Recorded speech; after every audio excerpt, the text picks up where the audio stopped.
நாம இந்த சீரீஸ்ல பாத்தீங்கன்னா கர்ணநாதனின் சூட்சமங்கள் பத்தி பார்த்துட்டு இருக்கோம். பொதுவா கரணம் அப்படிங்கிற விஷயம் காரிய சிதியை கொடுக்கக்கூடியது. அப்ப கரணம் அப்படிங்கிறது பஞ்சபூத தத்துவத்துல காற்று தத்துவத்தின் அடிப்படையில இயங்கக்கூடியது.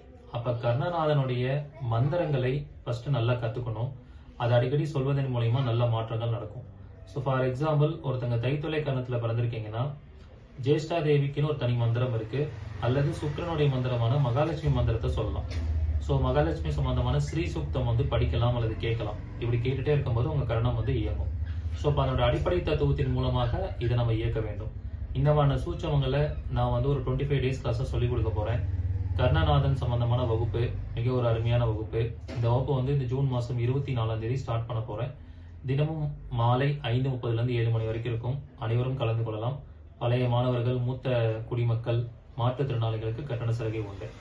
விருப்பம் இருக்கிறவங்க முன்பதிவு பண்ணிக்கோங்க. முதல்ல ஜாயின் பண்ற 100 நபர்களுக்கு மட்டும் தான் அனுமதி. சீக்கிரமா முன்பதிவு பண்ணுங்க. நன்றி, வணக்கம், வாழ்க வளமுடன்.